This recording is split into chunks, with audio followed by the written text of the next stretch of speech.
Hey folks, welcome back. It is week number 3, technically, week number 2, where we're talking about the second thing in the series, and that is going to be your setup and your posture. Okay, now, once we've understood what the grip should look like, we can then start to build in what posture should look like in a golf swing and also what setup should look like. Let's talk about posture first. Now, take a player like Tommy Fleetwood.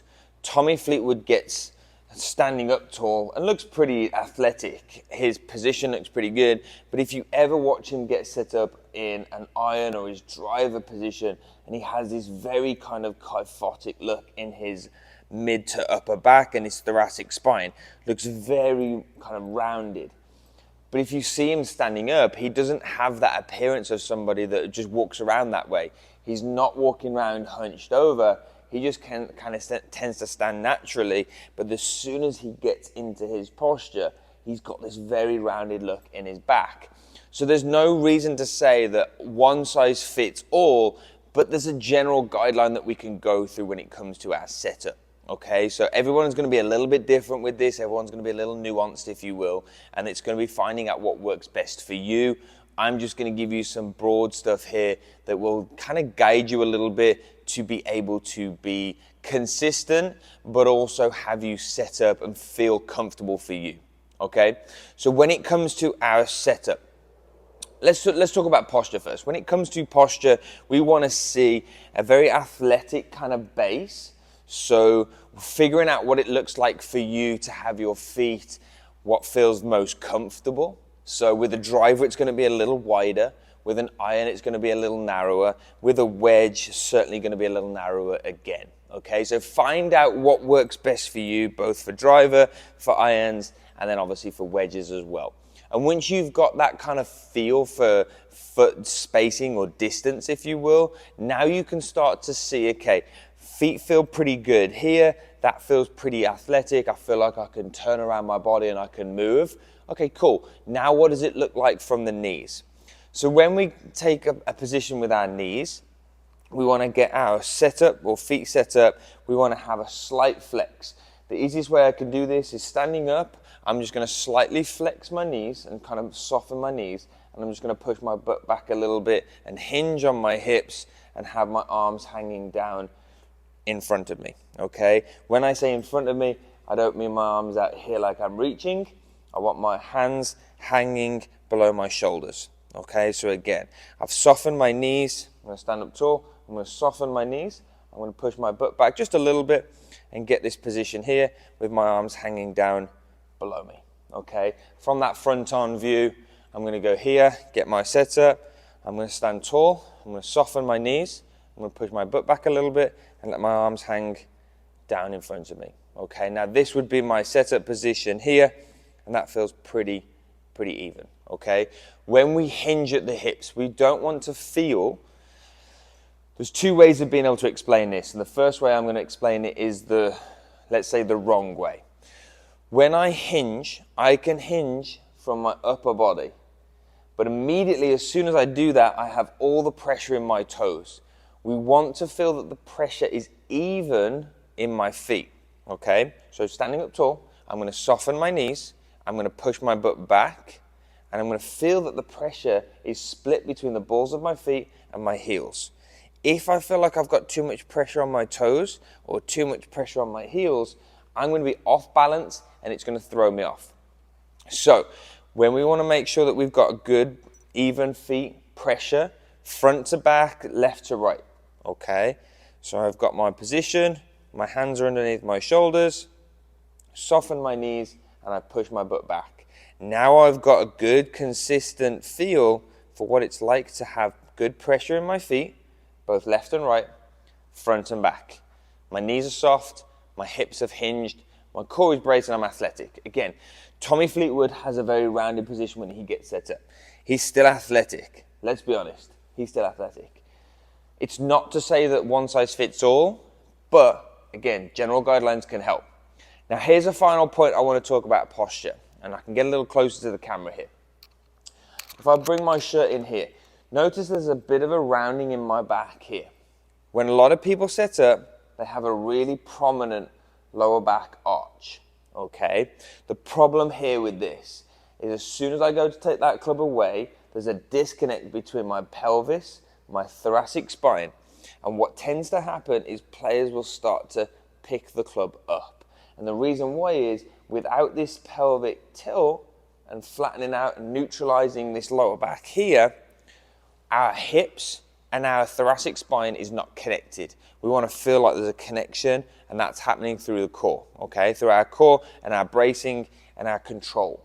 So again, we want to feel like this lower back is pretty neutral, pretty flat, not overly arched, okay? Again, I said a second ago, there are some players that have a little bit of an arch in the lower back, especially if you look at Rory. He sets up and he has a bit of an arch in his back. What Rory does so well is when he starts his move, he flattens out his back. So he will start, and as soon as he does, it tilts under and neutralizes. So we can look at players when they get set up originally and be like, oh man, they've got an S kind of look of their spine. Man, I need to emulate that. We need to understand as well that some players may set up that way, but as they start their swing, their lower back flattens out, neutralizes, because their core is engaged as they start their move. So it's easy to look at a snapshot or a picture, but make sure that we're understanding what's happening through the swing as well. So once we've got our posture, again, balanced feet, weight is in the middle, split between the front and back, left and right. It's going to be a little different for irons, a little different for driver, okay? Driver's probably going to be more 50-50 left to right. Irons may be a little more 60-40 to the left, okay? We're going to see a lot more movement with the driver to the trail side and back to the lead side. We're going to see less movement to the trail side, consistent movement back onto the lead side with an iron, okay? But we've got our posture. Now let's talk about our stance in the setup. So I've got this shaft here on the floor, and I'm going to use this as a neutral position or straight down the line position with my feet, okay? A lot of the time when people get set up with their feet, what they're looking at is their toes.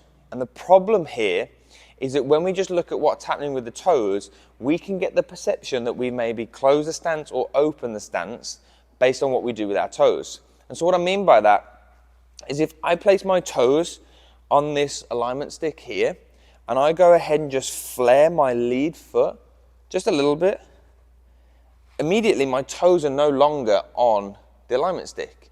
So some people would look at that and be like, well, I've got an open stance. But the problem is nothing changed with my heels. So if I turn around and I have my heels on this alignment stick now, and I flare my left foot, my heel didn't change. Only my toe did. So we have this perception that all of a sudden that the toe is flared out, that must be an open stance. So what people will sometimes do is they will close their stance even more and flare their foot. So now all of a sudden they're aiming way out to the right, when in actual fact, what they were doing originally was still just aiming straight down the line. So we have an open stance, we have a square stance, and we have a closed stance. Okay, depending on kind of what shot you're trying to hit, depending on kind of what swing you are trying to make, we need to understand those positions. So the first one is just going to be our neutral position. We're going to get our toes on this alignment stick, square stance. If you're someone that needs to flare the foot, you're going to get that same square stance and just flare the toe. Now again, I said a second ago that the toe is no longer going to be on the alignment stick, but because of the heels, we're still in a neutral stance. We can get our setup, good posture, ready to go. If we are someone that needs to hit a fade or wants to play a fade, what we're going to do is we're going to drop that foot back before we flare the foot. So, alignment sticks, toe is there, both toes are on the alignment stick. I've got my setup, but from here what I'm going to do is I'm going to drop my left foot or my lead foot back an inch. And now all I'm going to do is just flare the foot a little bit more. It's going to give the appearance of being a lot more open, but in actual fact, we're still only maybe aiming 5 yards left of the target. So even though my foot is flared, I'm still only open an inch. It just gives the appearance because my foot is turned. Same is true if I do a closed stance. So I would take my stance, neutral position, and I'm going to drop my right foot back, or my trail foot back, an inch. If I flare my lead foot now, I'm still going to have this closed stance. It might just give the appearance of a little more neutral, but I'm going to trust that what I've got set up is going to be a closed stance.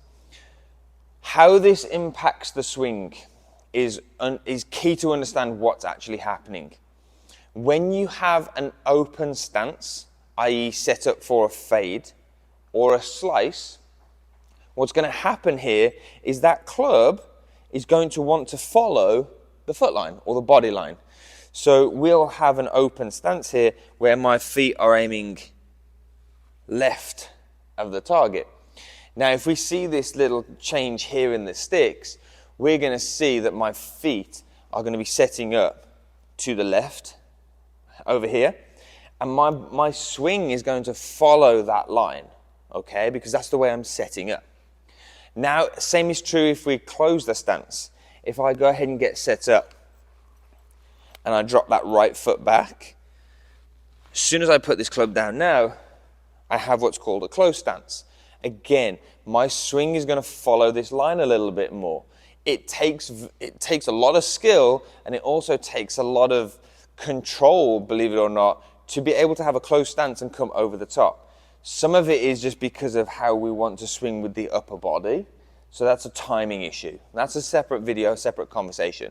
But if we can get a good consistent stance, if we want to swing out to the right, we're going to bring that right foot back an inch from that neutral position, and we're going to get set up.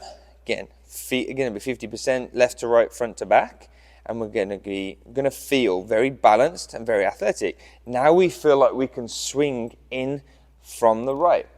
For some people, if they've been swinging left to right and they've been set up with an open stance for a very long time, you might even want to go really far to the other end and exaggerate a closed stance. And what I mean by that would be, we're going to get set up in a neutral position and we're going to drop that right foot back a foot. And the reason why we're going to drop it back a foot is we really want the athlete to feel like they're coming round the back of their right hip and they're swinging really far out to the right. And what that's going to do is going to give them the understanding of this is what it feels like to come from the inside and work out to the right, if they're trying to play a draw. Same is true for someone that's trying to maybe wanting to play a fade because they're hooking the ball. We want to get them set up and we really want to exaggerate it and say, okay, really open this lead side, drop this left foot back or this lead foot back, and we're going to really feel like we're swinging across the ball. Really swing across the ball, and now we're going to see what happens to the face, and we're going to see what happens coming through that impact position. We're almost saying that we're trying to take someone who's slicing the ball and we want them to hook it, and someone that's hooking the ball and we want them to slice it, because we want them to learn the difference of what it's like to actually get the stance a little more open or a little more closed depending on the shot bias that they have. So again, what we're trying to talk about here is finding what's neutral. Would you like to play more of a draw or a fade? Okay, now let's set up consistently for that. Now we can start to look at playing a neutral grip, closed grip or strong grip, or a weaker grip. Now we can start to match that with the feet. We can start to match that with the posture, and it's going to help us start to bring that club on a better plane when we're swinging the golf club.